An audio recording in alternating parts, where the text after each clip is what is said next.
Buenos días y muchas gracias, Carlos. Muchas gracias a todos los que han estado participando. Gracias, Raúl, por las canciones, yo creo, muy apropiadas para lo que vamos a estar hablando hoy.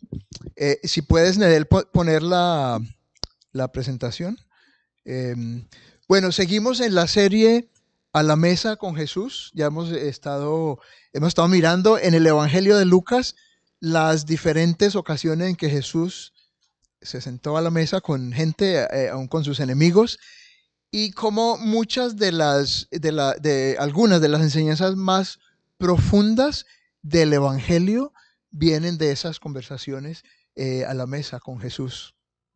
Eh, Hasta ahora Jesús ha sido el invitado a comer a muchos lugares, como dijimos, aún a la casa de sus enemigos, algunos de los religiosos de Israel.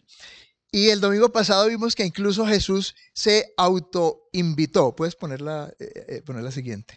Jesús se autoinvitó a la casa de Zaqueo. Y vimos ese encuentro tan transformador que tuvo en la vida de Zaqueo, el reunirse con Jesús. Bueno, Zaqueo es la última parada bueno, en Lucas, el Evangelio de Lucas, buena parte muestra cómo Jesús comienza su ministerio en Galilea, en el norte de Israel, y viaja hacia Jerusalén, hacia la ciudad santa, hacia el templo, el lugar santo. Ese era el objetivo de su ministerio.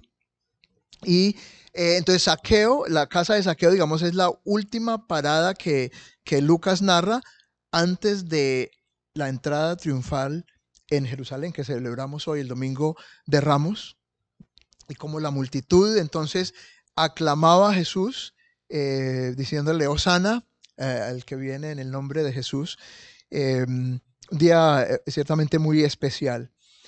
Entonces vamos a leer un pasaje en el capítulo 7 de Lucas, perdón, capítulo 22 de Lucas, comenzando en el versículo 7. Ahí está puesto. Leámoslo. Llegó el día de la fiesta de los panes sin levadura, en que debía sacrificarse el cordero de la Pascua. Entonces Jesús envió a Pedro y a Juan diciendo: Id y preparad la Pascua para nosotros, para que la comamos. Ellos dijeron: ¿Dónde deseas que la preparemos? Y él les respondió: He aquí, al entrar en la ciudad, os saldrá al encuentro un hombre que lleva un cántaro de agua. Seguidle a la casa donde entre. Y diréis al dueño de la casa: El maestro te dice, ¿dónde está la habitación en la cual pueda comer la Pascua con mis discípulos?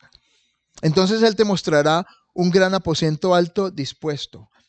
Preparadla allí. Entonces fueron y encontraron todo tal como él les había dicho, y prepararon la Pascua.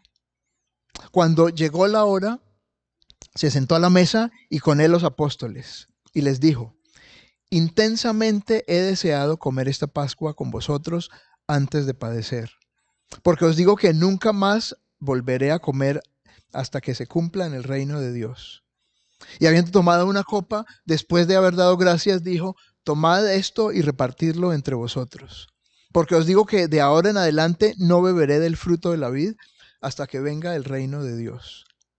Y habiendo tomado pan, después de haber dado gracias, lo partió y les dio, diciendo: Esto es mi cuerpo que por vosotros es dado. Haced esto en memoria de mí. De la misma manera tomó la copa después de haber cenado, diciendo: Esta copa es el nuevo pacto en mi sangre, que es derramada por vosotros. Mas he aquí, la mano del que me entrega está conmigo en la mesa. Porque en verdad el Hijo del Hombre va según sea determinado. Pero ay de aquel hombre por quien él es entregado. Entonces ellos comenzaron a discutir entre sí quién de ellos sería el que iba a hacer esto. Se suscitó también entre ellos un altercado sobre cuál de ellos debería ser considerado como el mayor. Y Jesús les dijo: Los reyes de los gentiles se enseñorean de ellos, y los que tienen autoridad sobre ellos son llamados bienhechores. Pero no es así con vosotros. Antes, el mayor entre vosotros hágase como el menor, y el que dirige como el que sirve. Porque ¿cuál es mayor, el que se sienta a la mesa o el que sirve? ¿No es el que se sienta a la mesa? Sin embargo, entre vosotros yo soy como el que sirve. Y vosotros sois los que habéis permanecido conmigo en mis pruebas. Y así como mi Padre me ha otorgado un reino, yo os otorgo que comáis y bebáis a mi mesa en mi reino. Y os sentaréis en tronos juzgando a las 12 tribus de Israel. Gracias a Dios por su palabra. En esta ocasión, entonces, diferente a todas las demás, Jesús es el anfitrión. Él es el que se encarga de coordinar todos los detalles para esta cena. Es como si Jesús hubiera dicho: chicos, hasta ahora yo he sido el invitado.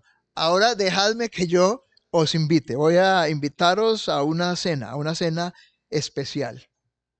Ahora, tiene mucho sentido que Jesús sea el anfitrión en esta ocasión, porque esta es una ocasión muy especial y por lo menos por tres razones. La primera, y puedes ponerlo, la primera es que esta es la celebración de la Pascua. La Pascua era una de las tres grandes fiestas anuales del pueblo judío. Esta fiesta, que tiene sus orígenes allá en el éxodo egipcio, en el éxodo israelita, se celebraba para recordar cómo Dios castigó a los egipcios, matando a todos los primogénitos egipcios, mientras que libró a los primogénitos israelitas. La Pascua significa literalmente pasar sobre, e indica que mientras el ángel del Señor entraba en las casas de los egipcios para exterminar a los primogénitos de los egipcios, el ángel del Señor pasó sobre las casas de los israelitas, casas que estaban pintadas con sangre en los dinteles, y les salvó de morir. La Pascua era una fiesta que conmemoraba entonces la liberación de los israelitas de la esclavitud egipcia. Y era quizás equivalente, no sé, a la cena de acción de gracias o algo así por el estilo, que se celebraba anualmente. Lucas nos dice que esa fiesta también era conocida como la fiesta de los panes sin levadura, y realmente una fiesta que duraba 7 días, no solamente la ocasión de la comida. La cena de la Pascua consistía de un cordero asado al fuego, que se comía con pan sin levadura y con hierbas amargas. Entonces, en esta ocasión se celebraba la Pascua, pero también se celebraba, pero también era una última cena, y puedes adelantar, la última cena de Jesús con sus discípulos. Era una cena de despedida, y como tal era un momento, como yo imagino son todas las despedidas, es un momento, digamos, agridulce. Eh, Había tristeza, era un momento de mucha intensidad. Jesús mismo dice: intensamente he deseado comer esta Pascua con vosotros. Y está marcado, como ya hemos dicho, esta cena por la tristeza, por ansiedad. Miren, si leemos el contexto más amplio del pasaje que hemos leído, eh, había planes para matar a Jesús. Sí, el capítulo comienza diciendo que los principales sacerdotes y los escribas estaban buscando dar muerte a Jesús. Irónicamente, a medida que la popularidad de Jesús crecía entre las multitudes, y como hasta el punto que llegó cuando Jesús entró en Jerusalén, las multitudes le aclamaban, echaban sus mantos encima y decían: Hosana al que viene en el nombre del Señor. Contrario a todo eso, la fama de Jesús disminuía cada vez más entre los religiosos de Israel. Tanto así que llegaron a un punto en que se convencieron de que tenían que deshacerse de Jesús. Jesús era uno de esos enemigos que era como una piedra en el zapato, que ya no podían aguantar más, y se convencieron de que tenían que eliminar a Jesús. Pero decían no durante la fiesta, porque ellos temían a la multitud. Pero también es una ocasión marcada por la traición. Porque Judas, dice Lucas, poseído por Satanás, entonces decide vender a Jesús. Ahora, hemos estado diciendo que el comer juntos crea confianza, crea intimidad, cimenta las relaciones, hace que las relaciones crezcan. Pero Judas, que era uno de los 12 del círculo íntimo de Jesús, rompe ese círculo de intimidad, de confianza, traicionando a Jesús. Este debió ser un momento sumamente duro y triste para Jesús. Él dice, el que me entrega está conmigo en la mesa. Imagínense la contradicción, la intimidad de comer en una mesa, pero tener a alguien que te va a traicionar comiendo contigo ahí al lado.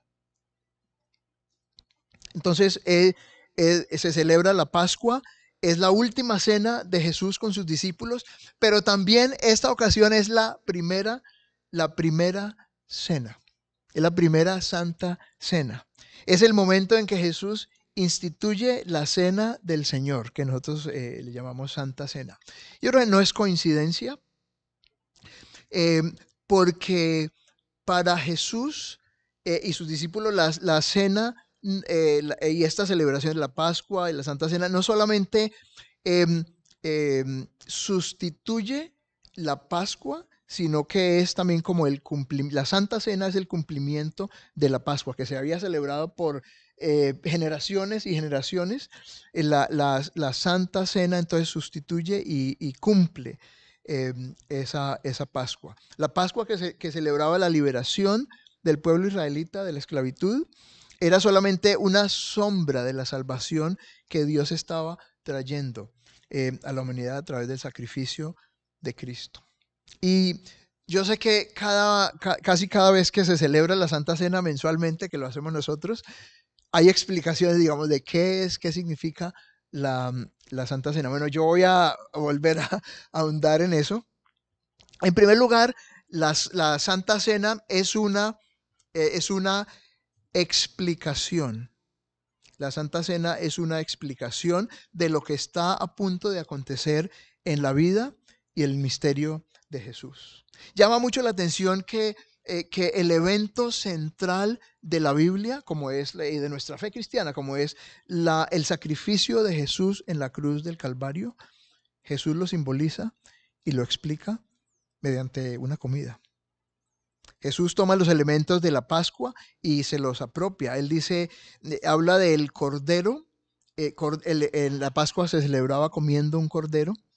Y Jesús es obviamente el cordero de Dios, ¿verdad? Que quita el pecado del mundo. Pero también se habla de la sangre del cordero con que los israelitas pintaron los dinteles de sus puertas para ser salvados de la muerte de sus primogénitos. Ahora es la sangre de Jesús derramada en la cruz del Calvario que nos trae salvación, no ya solamente física, sino salvación del alma, salvación espiritual, salvación eterna.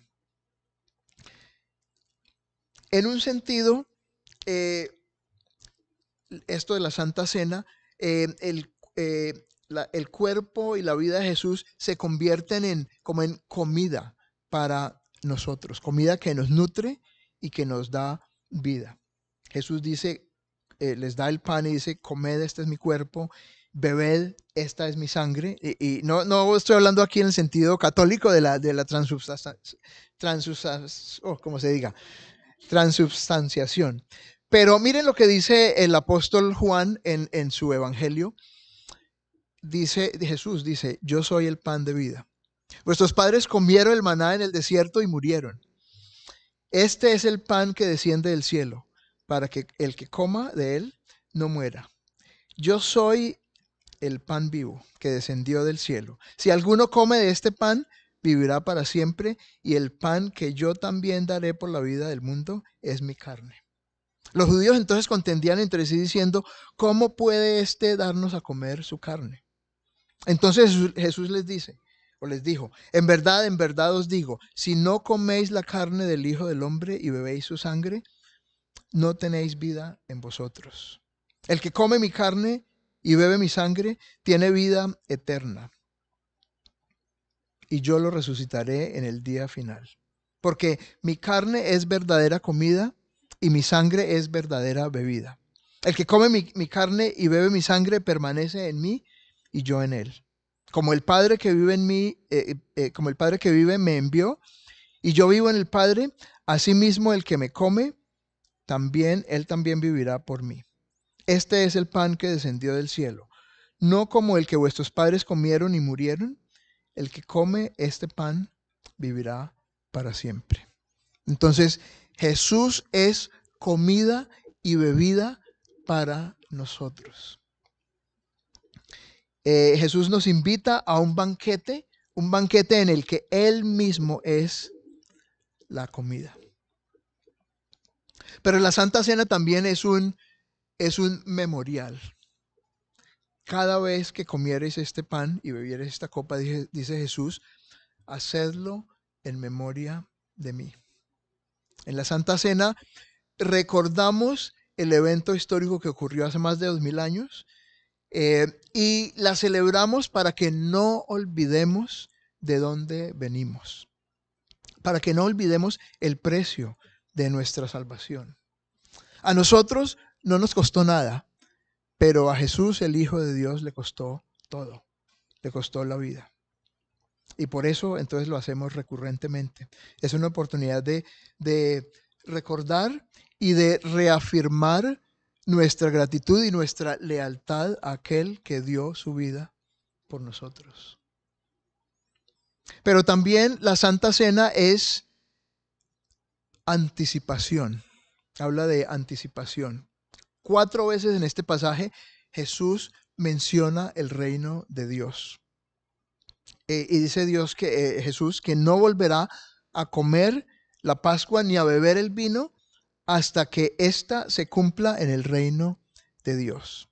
De alguna manera la Pascua y la Santa Cena son como una sombra de lo que ha de venir y van a tener su cumplimiento en el reino de Dios algún día. Ahora, lo que llama la atención aquí es que otra vez Jesús está hablando de la comida y la bebida. El reino de Dios es como un banquete. Y Carlos estuvo predicando sobre eso hace algunos días, las parábolas del banquete. El reino de Dios es como una mesa servida, un banquete muy especial. No solamente la vida cristiana se describe como estar a la mesa con Jesús. No solamente Jesús explica la salvación en términos de comida, de comer el cuerpo de Cristo y beber de su sangre, pero también el reino de Dios es un banquete a los que todos son invitados. Es como si Jesús dijera, mire, cuando yo estuve en la tierra, hombre, comí bien, me invitaron y comí, me cuidaron bien. Chicos, cuando vayáis a mi tierra, cuando vayáis al reino de los cielos, os voy a invitar a un banquete, voy a hacer un banquete en vuestro nombre y vais a ver el banquete que voy a hacer. Un banquete donde todo será perfecto, donde todo estará en su lugar preciso, donde la comida estará en su punto de perfección. Un banquete donde no habrá comida chatarra, donde no habrá indigestión. Un banquete donde no habrá prisa. Un banquete donde todo será perfecta armonía. No habrá rivalidades, no habrá cotilleo ni secretos. Un banquete donde no habrá favoritismos, ni deslealtades, ni traiciones.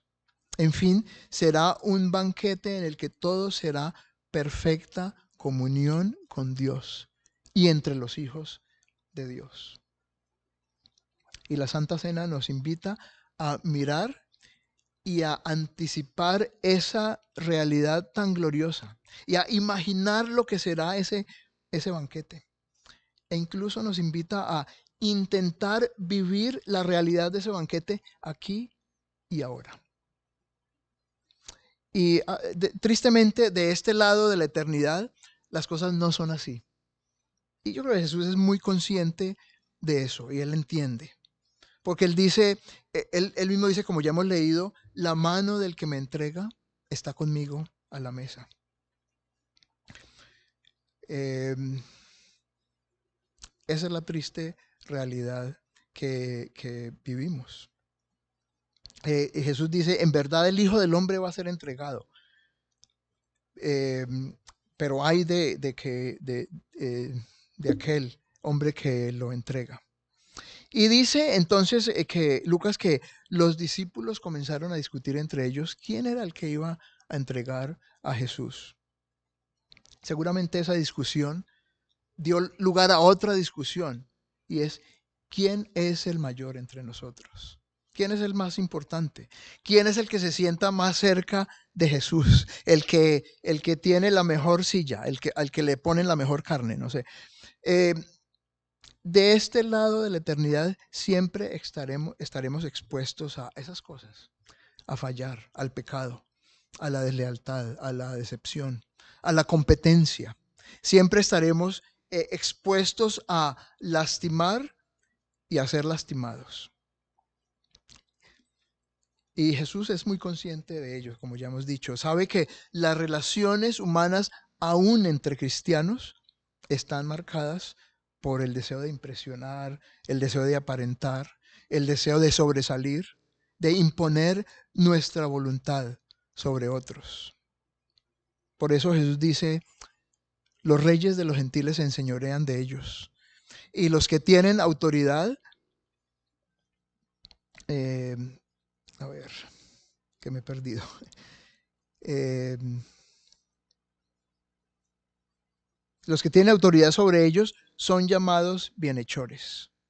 Pero no es así con vosotros. Antes, el mayor entre vosotros, hágase como el menor, y el que dirige como el que sirve. Porque ¿cuál es el mayor? ¿El que se sienta a la mesa o el que sirve? ¿No es el que se sienta a la mesa? Sin embargo, entre vosotros yo soy como el que sirve. Lo que debe marcar nuestras relaciones debe ser la entrega y el servicio. No vivir para nosotros mismos, no vivir para mí mismo, sino vivir para los demás. Dice Pablo en Filipenses, nada hagáis por egoísmo o por vanagloria, sino que con actitud humilde, cada uno de vosotros considere al otro como más importante que a sí mismo, no buscando cada uno sus propios intereses, sino más bien los intereses de los demás. ¿Y qué mejor ejemplo que el de Jesús de entrega, ejemplo de entrega y de servicio? Como dice el Evangelio de Marcos, Jesús no vino para ser servido, sino para servir y para dar su vida en rescate por muchos. No sé si seguramente habéis visto esa campaña que hace algunos años se hizo, Yo Soy Segundo. ¿Sí la recordáis? Que hacían toda suerte de camisetas y todo, diciendo Yo Soy Segundo. Eh, y bueno, era popular. Yo no estoy convencido del todo de cuán, de cuán fiel sea eso al Evangelio. Yo entiendo la intención, o sea, la intención es decir, Dios es primero en mi vida y yo soy segundo. Pero yo creo que si seguimos este mensaje y el Evangelio, yo creo que el mensaje no debería ser yo soy segundo, sino yo soy último. Porque eso es lo que está diciendo Jesús aquí. El que sea mayor, preséntese como el menor, como el último. Como el último. Porque el decir yo soy segundo supone que hay tercero y hay cuarto y hay quinto. ¿No? Y el mensaje de la Biblia es yo soy el último. Yo soy el último. La mesa del Señor tiene una dimensión profundamente relacional. No se trata solamente de mi relación con Dios, pero una relación sumamente relacional. Y eso significa que hay lugar para el perdón, para la reconciliación, para la restauración de las relaciones rotas. Hay lugar para apoyarnos unos a otros, para estimularnos mutuamente. Hay lugar para cuidarnos, para cubrirnos las espaldas, para velar el uno por el otro. Pero eso se da solamente en un contexto donde tenemos la actitud de ser el último, de servir, de entregarnos por el otro como lo hizo Jesús. ¿Qué es lo que marca nuestras relaciones? ¿Es un deseo de servir al otro o un deseo de imponernos a otros? Piensa, por ejemplo, en tus relaciones y en tus interacciones esta semana pasada. ¿Qué cosas has hecho o dicho o dejado de hacer y decir que muestran entrega hacia los demás y un deseo de servirles? Piensa en las relaciones e interacciones que tendrás esta semana que viene. ¿Qué vas a hacer o decir que muestre a otros que vives para servir?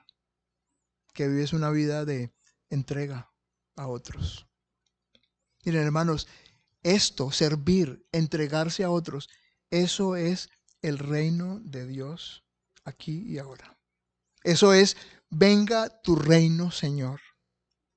Es el cielo en la tierra y eso es lo que estamos llamados a vivir. No seremos perfectos, no tenemos de este lado de la eternidad, no hay perfección, pero sí porque anticipamos lo que será ese banquete celestial donde todo será perfección. Por eso por lo menos podemos intentar vivirlo aquí y ahora. Yo creo que eso es a lo que nos llama el Señor. Y yo creo que esa es una de las lecciones que debemos aprender de la Santa Cena. Es no solamente mi relación con Dios, pero es mi relación con los hermanos, en una actitud de servicio, de entregarse, de reconocer al hermano como más importante que a mí mismo. Vamos a orar y vamos a pedir al Señor que nos ayude.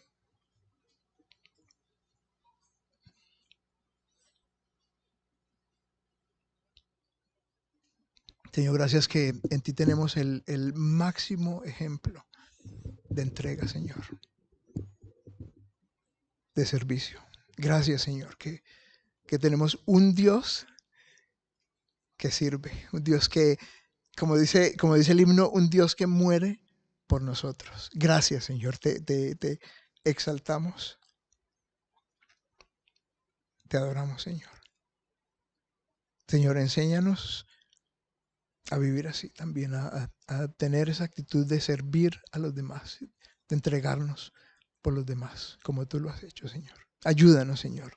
Solo no podemos. Te necesitamos, Señor. Amén. Dios nos bendiga.